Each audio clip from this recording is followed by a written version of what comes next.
Welcome to the Honor Movement, where we always take the vertical approach. Well, recently I found a wallet in my neighborhood. And what's funny about this is I find wallets all the time. I don't know why people lose wallets all the time in my neighborhood. Maybe because it's an urban area and people are a little bit more relaxed. They're running around, they're not paying attention, they're having a lot of fun. But whenever I find a wallet, I go through this process where I'm almost stalking the person to try to get the wallet back to them. I'm leaving them DMs, I'm checking their social media, reaching out to their friends, seeing if we have any mutual friends, because I want them to get their wallet back. Because I'm thinking that, maybe this is a person that possibly needs their ID for something right now. Maybe they need money to eat.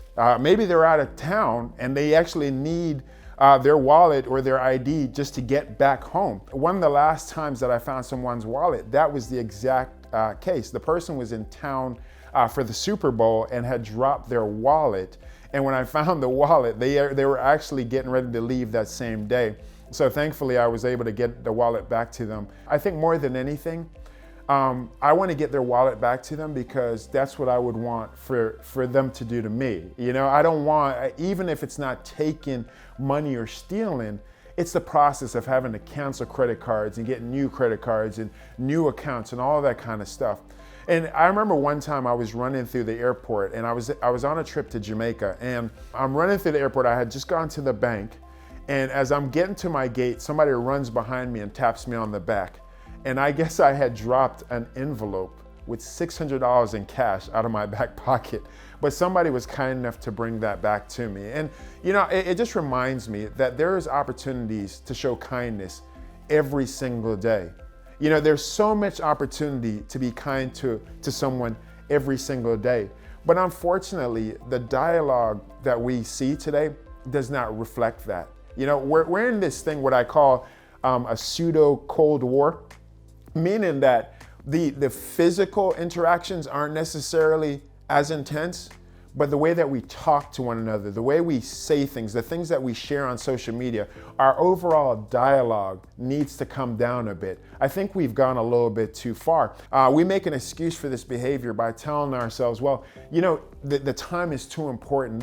That's why I act like this and I think like this and I talk like this.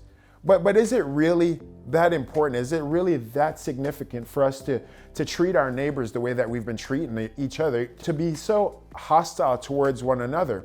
So just like I said, while we're not necessarily always being physically confrontational, we're in a war of our street signs and our yard signs and sharing our opinions. That meaning that I have an opinion and you have an opinion, but if you don't have my opinion, then you're just an idiot. You're just a fool. You're not smart like I am, and you need to get a grip. You need to get it together. But when things really matter, when we face real issues in life, do these differences really matter? If a house catches on fire in our neighborhood, do we really sit back and say, I wonder who that person voted for? I wonder, what their beliefs are? Or are you just trying to be a neighbor in that time? So we say that we act like this because the time is so important and because we have to act like this. But the truth is, it's not that significant. Now, that doesn't mean that there are not things that matter. Growing up in Jamaica, there's these sayings that we have. And as a kid, this is one of the sayings that every Jamaican child throughout history, almost I would say history, has heard from a parent. And it goes something like this: you no have nothing I had you. You no have nothing I had you. If I was to translate that for you a little bit, it's basically saying you do not have anything hurting you. And what your parent was trying to tell the child, and this is something that we would learn when we were younger, that you're making a big deal about something that's not really that big of a deal, and you're being hostile about something that's not really reasonable in this moment. Even though things matter and there are real things going on in the world, listen, the majority of us aren't living life and, we're not in life and death situation. There are no bombs going off outside of our window. There's no reason for us to act this way around each other.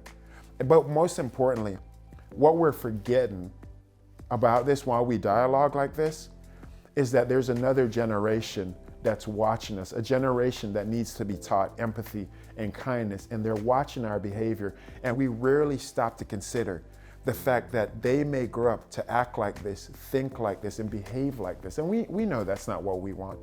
So here's my challenge to you. Be kinder to one another. We can get through this moment of hostility together. I know that. And I know that because us humans, we're not as bad as they say we are. But we should always remember that another generation is watching.